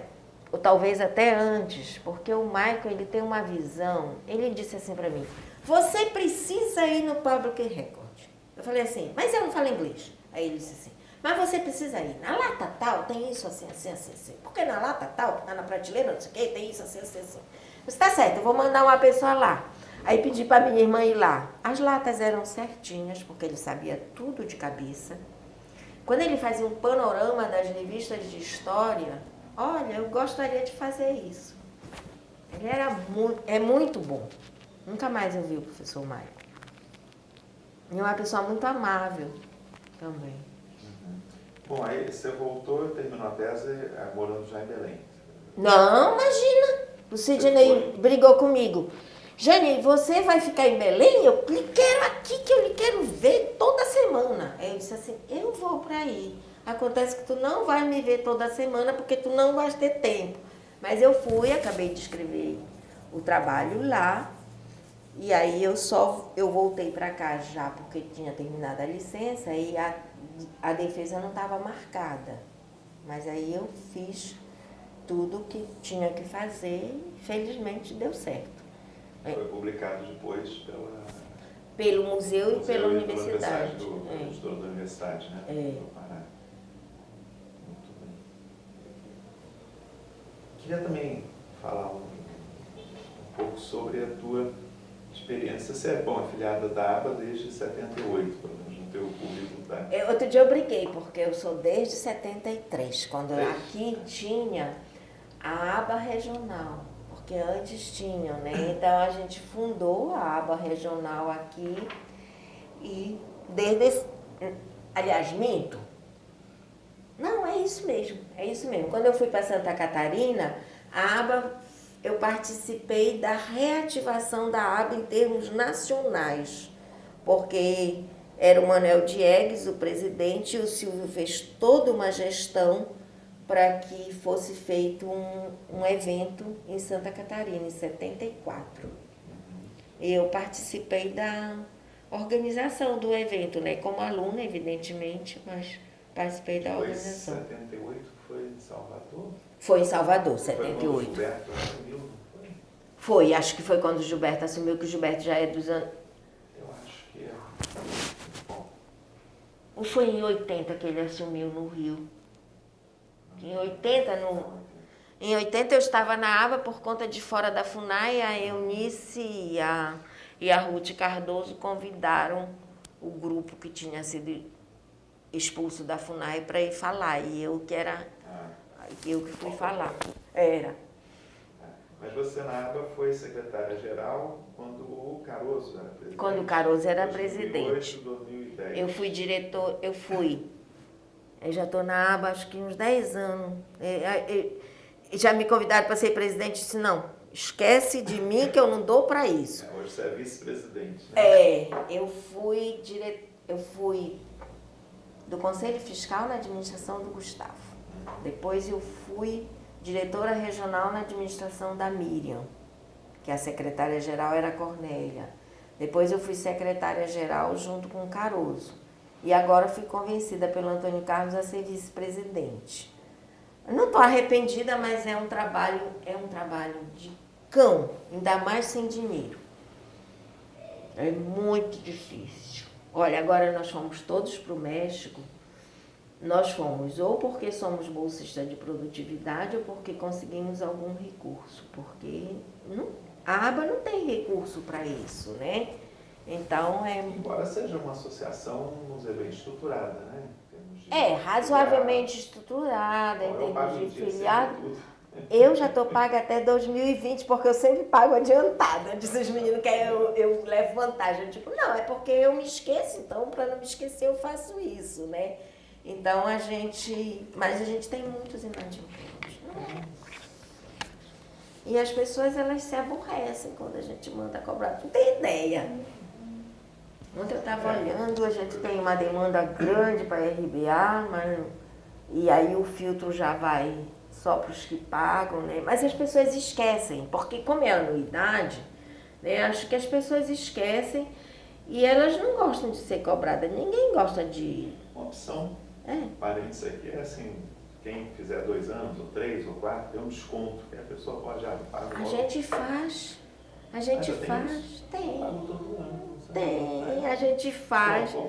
A gente faz assim, não é que tenha desconto como paga assim, mas se a pessoa está devendo não sei quantas anuidades, ela paga 3 e ela é integrada como sócio. Se ela se recusar a pagar as 3, aí no dia que ela quiser ser associada de novo, ela vai ter que entrar com um processo, isso é do regimento. Mas, na verdade, até hoje, eu acho que nós vamos ser os antipáticos a usar da cláusula, porque tem muita gente, muita figura importante nesse país que é filiado da aba e esqueceu que é filiado da aba, entendeu? Então, não tem as RBAs de 2 em 2 anos, né? Isso não organiza, que a pessoa para apresentar tem que estar em dia, né? Perfeitamente, mas aí é praticamente a metade dos associados que participa ativamente, a outra metade não participa. É uma inadimplência alta, né? E assim também, no Brasil, a possibilidade de financiamento é sempre a partir do pesquisador, né? Então, se tu estás na aba e tu vais fazer um projeto para a CAPES, é um projeto teu para a aba, mas tu tem que abrir mão do teu projeto enquanto pesquisador. Não é abrir mão, mas eu não posso ter 10 projetos financiados pela CAPES no meu nome, entendeu? Então, a única chance de financiamento da aba é a Fundação Ford, que praticamente se retira do país nesse momento. Bom, né, estamos aqui em outubro de 2015, um cenário econômico, catastrófico, político também incerto, mas econômico muito pessimista, né? Em termos de financiamento, hoje estava no FAPESP, cortou 20% das bolsas de mestrado e os órgãos todos. Para a aba é importante que os associados... Claro! Porque financiamento, não você falou, Fundação For. Não, e as pessoas ligam e elas detratam a gente. Quando eu era secretária era um pouco pior. O FINEP nunca, né, apoiou muito Humanas, é uma coisa... Só assim, nos anos 70, 80, a FINEP apoiou. O grande projeto coordenado pelo Otávio e pelo Clás era financiado pela FINEP sobre a alimentação no Brasil inteiro, né? Mas depois disso não tem coisa mais recente. A gente até já concorreu, a gente já fez. Pensa que a gente não pede? Todo dia a gente pede para mas não tem jeito. Uma área de humanas, né? Porque eles acham que não tem um retorno da área de humanas, né? Nós só causamos complicações. Agora eu encontrei o Padre Nelo ali no supermercado e ele disse assim, Jane, a situação indígena está difícil, né? Eu disse, companheiro. Vamos conversar, tá certo. Que ele coordena o Cine aqui na região, né? Não sei, a gente já falou do programa novo, né? Falou. Mas foi ótimo que deu para voltar. Tem a sua trajetória, também entrou a aba até agora que você está e preparando já do ano que vem, que vai ser João Pessoa, né? As demandas são altas. Imagino. Nossa, ontem eu estava olhando, eu acho que são 81 grupos e 41 mesas redondas propostas. Bom, aí tem a questão do tamanho da universidade, né? Tem umas restrições assim, tem as outras restrições que são de ordem da política.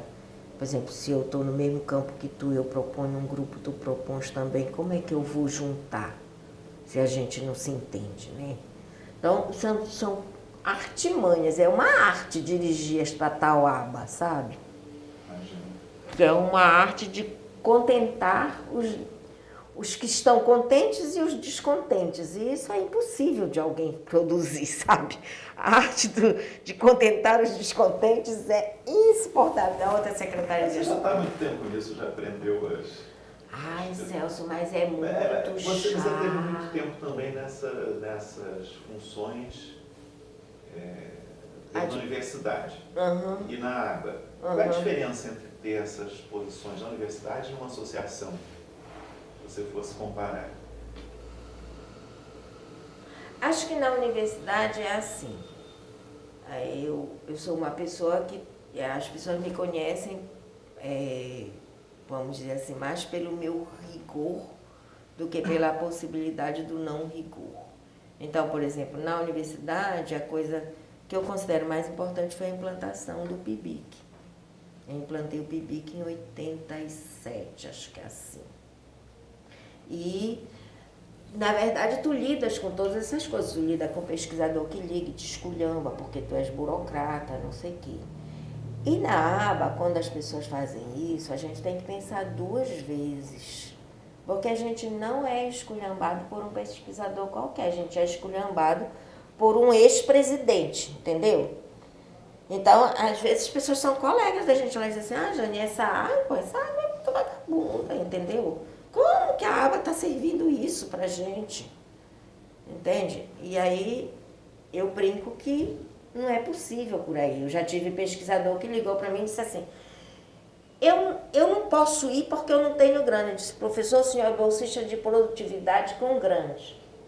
Aí ele virou para mim e disse assim, então, em vez de ir para aí, eu vou para a França. Eu disse, boa viagem. Porque é um abuso com a cara da gente. Eu não vou ligar para ti e dizer assim, olha, Celso, eu quero um lugar na fundação, sabe? Porque tu fizeste uma entrevista comigo. Posso fazer isso. Mas as pessoas fazem, entendeu? E é muito interessante, porque a gente critica essa coisa de um jeitinho, de uma possibilidade de fazer uns arranjos que não são adequados, mas quando se trata da gente, a gente quer fazer esse arranjo.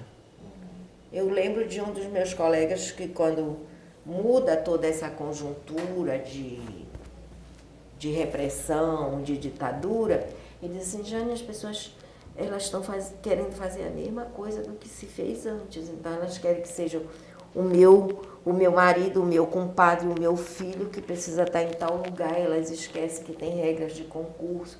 Então, eu diria que tem essa dificuldade. Agora, na universidade, tu tens mais a chance de chamar a norma e dizer que é assim. Eu lembro de um dos pesquisadores da área da física, uma pessoa super considerada, ele chegou comigo e disse assim, professora, eu não vou fazer isso. Aliás, eu me recuso a ter currículo Lattes. Aí eu disse, professor, então o senhor vai ter que se aposentar, porque a gente não faz mais nada sem latir. Aí ele ficou me olhando, ele disse assim, o senhor devia reverenciar o César, né? Afinal de contas, o senhor é físico, brinquei com ele e tal. Mas ele era irredutível. Aí quando tinha que ir para congresso, porque a universidade, até que dentro dessa crise toda, a gente tem alguma verba. Ontem, por exemplo, eu trouxe uma pessoa do Rio para a banca, eu vou ter pessoas em todas as bancas que vão ser daqui até o final do ano, tem pessoas que vêm. Então, a gente tem uma certa estrutura na universidade. E isso te permite ver segundo a norma. Então, se tu já usaste não sei quantas vezes, tu não podes usar a 10ª. Mas na aba parece que é uma coisa ilimitada. Então, as pessoas sempre acham que é assim. E quando a gente está na diretoria, é pior ainda, porque elas acham que a gente usa o dinheiro da aba para ir para os lugares e fazer os eventos assim. Então, não é uma coisa que as pessoas compreendam adequadamente, né? A logística também, imagino, das reuniões, que ficou muito grande. Eu lembro que a aba que eu fui grandes. Era modesta, vamos dizer. A última tinha quantas pessoas? É sempre recorde quase. Exatamente. Não sei quantos mil pessoas. Aqui, eu me lembro que aqui a gente teve cerca de 4.000 pessoas circulando. Porque como a aba também não usa como a Ampox, daquele negócio de entrar em cada sala com um controle, né? Tem um crachá, mas ninguém cobra isso. Até porque se cobrar de sócio da aba, eles vão tudo embora. Né? Então, é bem diferente. Na Ampox já tem essa confusão, né? Então, circula mais gente. E os congressos no Brasil, eles são maiores. Olha, o congresso da ALA, agora que a gente foi, tinham 136 Associação Latino-Americana de Antropologia, que foi criada em Florianópolis há uns 8 anos, eu acho, ou 10. Né? Então, tinham 136 simpósios. Mas eles não funcionam, eles funcionam, parece a AMPU, que é outra associação que funciona de uma forma muito estranha. Tu propões um simpósio, aí tu chega lá no simpósio, tô tu e eu e ela. Não tem público, porque eles aceitam todos os simpósios. E isso aconteceu na ALA, por exemplo. Eu estava coordenando um simpósio junto com o Manuel Moreira, que é um juiz federal na Argentina, que trabalha com antropologia do direito, né? E a gente estava discutindo laudos periciais e tal, tinha procurador da República, não sei o quê. Mas o público não era essas coisas. Eu brinco que no Brasil, a gente estava até rindo, eu e Luísa Garnello, que é do Amazonas, a gente estava conversando e dizendo, no Brasil os estudantes não tinham permitido que o Congresso não tivesse gente. Estava tudo cheio de estudante, tem muito mais público. Né? Eu acho que assim, não me comove os eventos no exterior, porque eu acho que a gente acaba discutindo muito, com muito poucas pessoas. Então, acho que um GT na aba é mais importante do que um grupo no exterior, embora ele não valha a mesma pontuação na hora da avaliação da pós-graduação. Mas eu considero que os congressos no Brasil são muito mais... Não sei se a gente tem uma carência maior, talvez os estudantes tenham uma sede maior de fazer isso, mas tu não tinha estudante dentro do México, nas salas, nos eventos. Eu não fui só para o meu simpósio, fui a outros, mas assim, uma sala de GT na aba não tem menos que 30, 40 pessoas. Muito aluno. Inclusive muita briga, porque como a gente dá preferência aos associados, tem muita disputa dos estudantes. Porque hoje quase tudo é assim. Ontem um dos alunos veio dizer assim, professor, eu não posso escrever junto com a senhora porque a revista só aceita se for doutor. Eu disse, meu Deus, lá vem essa história de novo.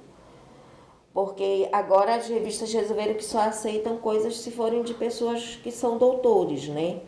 E nem sempre tu fizeste o trabalho com um outro doutor, certo? Isso é de uma burrice sem tamanho, mas enfim, não posso ir contra... Eu disse para ele, olha, eu não posso ir contra a norma, vamos continuar escrevendo, a gente arranja outra revista que aceite o trabalho. Ah, professora, eu disse, olha, não tem jeito, vamos fazer isso. E na aba é a mesma coisa. Ano que vem vai ser o 30º?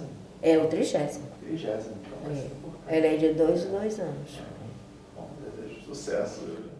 Espero. Precisamos fazer uma aba enxuta, como diz Antônio Carlos. Então, acho que eu vou arranjar uns panos de chão para enxugar assim. Porque não vai ter dinheiro mesmo. A gente acha. E as pessoas estão acostumadas aí com financiamento, né? Então, isso é outra coisa. Jane, só para terminar, tem uma pergunta que eu sempre faço por curiosidade para os entrevistados. Se você tivesse que destacar um livro ou uma obra, em algum momento da sua trajetória você leu, o que tinha a cabeça, um livro que te marcou muito por algum motivo, o que é que seria? Bom, sempre tem muitos, né? Eu diria que se fosse para trabalhar a região amazônica, eu destacaria Santos e Visagem, do Galvão. Se fosse para trabalhar também na região amazônica, mas com outro embasamento, eu destacaria Costumes em Comum, do Thompson, sabe?